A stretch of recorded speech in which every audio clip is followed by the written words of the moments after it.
We have more now in campaign 2014. Joining us live in studio this morning, Providence mayoral candidate Jorge Elorza, fresh off of yesterday's win in the city's Democratic primary. So, good morning. Thanks for coming in early with us tonight. I'm sure it was a late night last night. I appreciate it. We're on a couple of hours of sleep, but I'm happy to be here. Thanks for having us, Now you know Patrick. how we feel every morning.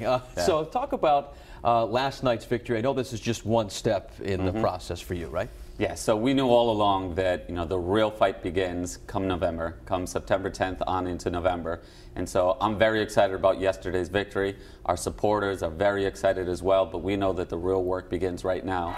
So we're going to take some time this morning to celebrate, but as soon as this afternoon comes around, we're going to get right back on message and start our campaign for the November election. Of course, you're very new at this game, and so far you're succeeding in the game.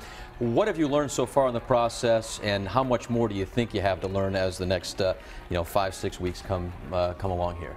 What I've learned more than anything else is that Providence has all of the resources to be nothing less than world class.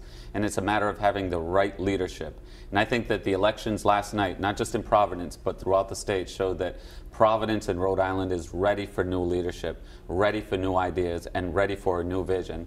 And I'm going to continue communicating my message of one Providence, bringing folks together to create jobs, to fix our schools, and to change the culture at City Hall throughout the next 8 weeks. And I'm excited to get going. I know we're only a few hours away from our victory, but we can't waste any time. We're going to get going right away, and I'm excited about what the next 8 weeks holds. All right, so you have two opponents, but one of them is getting a lot of attention, and rightly so. He has been mayor in the past. Of course, we're talking about Buddy Cianci.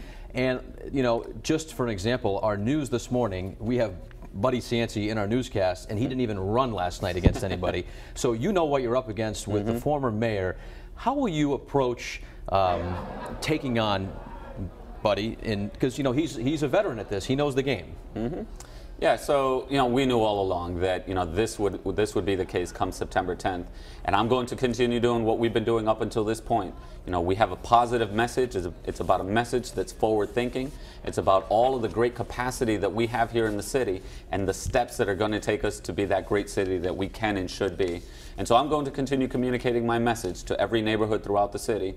It's resonated so far. It took us to victory in September, and I'm confident it'll take us to victory in November as well. You're a very positive guy, it seems, but this can get ugly sometimes, these political races.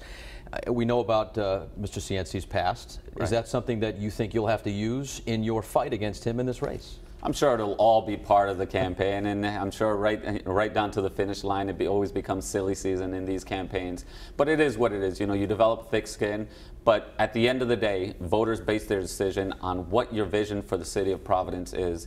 And I have a vision for the city where we're creating jobs, where every child has an opportunity regardless of where they come from, and every decision at City Hall is based strictly on merit.